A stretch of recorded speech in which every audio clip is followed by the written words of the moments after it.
Mga busing, good morning mga busing. Mayroon tayo ditong incubator busing. Napansin nyo mga busing ko, yan is 36 degree mga busing ko. Meron siyang cooling at heating na settings mga busing ko. Sa cooling naman busing ko, syempre mababa yung temperatura noon. Pero sa cooling, ay sa heating is mataas syempre. Heating yung mga busing ko.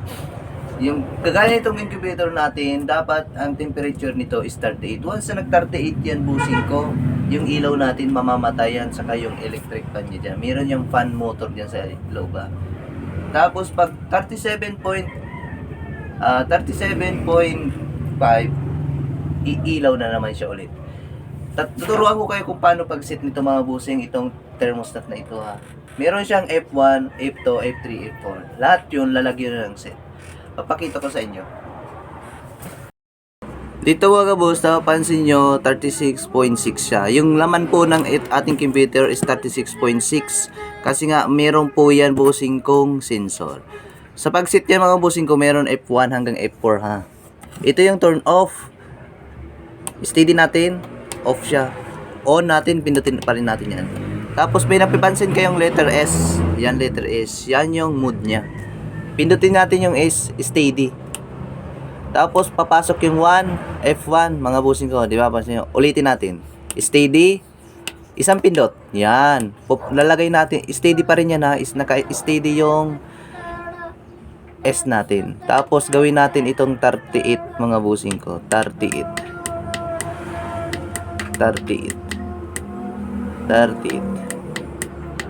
Yan, 38 mga busing ko. Yan yung set natin sa F1. Tapos, balik na naman tayo. Steady na naman busing ko, steady. Lagay natin sa 2. Steady ulit. Tapos, bababaan natin. Gawin lang natin itong, mali na. Ulitin natin. Steady sa S. Punta tayo sa 2. Steady. Tapos, steady ulit. Sa pag ganito mga busing ko, dapat mabilis lang ha. Ulitin natin para perfect. Steady.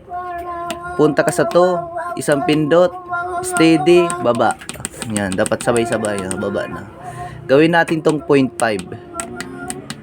Yan. 0.5. Napansin nyo umilaw na ito mga busing ko. Kasi nga 36 na siya. 0.5. Pag nag 37.5, iilaw ulit yan mga busing ko. Pag bumaba, iilaw syempre. Kung napapansin nyo dito, 0.5 lang yung ating pagitan mga busing ko. 37.5 taka 38. Kumbaga yung 38 na sa F1 natin, babawasan natin yun ng 0.5 kaya 37.5 yung busing ko. Tapos dito naman, pindot F3 na tayo. Steady. Hanapin natin yung F3. Pindot ng isa, steady. Gawin natin itong 1 lang busing ko. Ibig sabihin yan mga busing kong 1 is pag 1 second iilaw agad siya mga busing ko. Yung po yung sa relay niya. Halimbawa 37.5 1 second ilaw. 38.0 1 second patay yung ilaw. Ganun yung mga busing ko. Tapos F4 na tayo, steady ulit. Tapos punta tayo sa F4, pindot ng isa, steady, yan, 0 na. Sa F4 mga busing ko, 0 lang ang kailangan nyo kasi pang calibration lang po yun mga busing ko ha.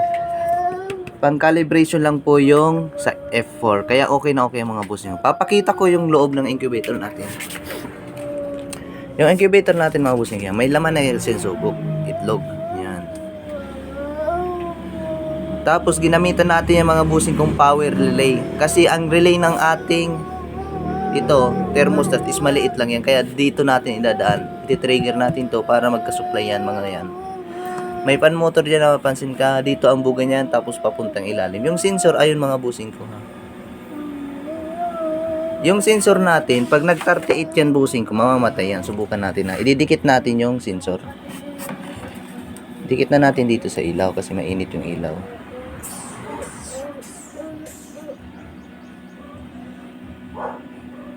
Pansin nyo, tumataas na yung mga busing ko ha. 36. Nakadikit yan sa ilaw. 37.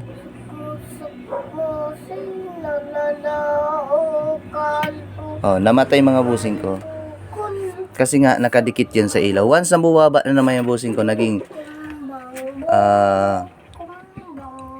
tumataas pa. Palamigin natin muna. Once na bumaba yan mga busing ko, 37.5, iilaw na naman yung ilaw natin. Yan o. 37.5 umilaw. Kasi nga bumaba yung temperatura niya. 0.5 lang yung pangapagitan mga busing ko. Sa F2 po yun.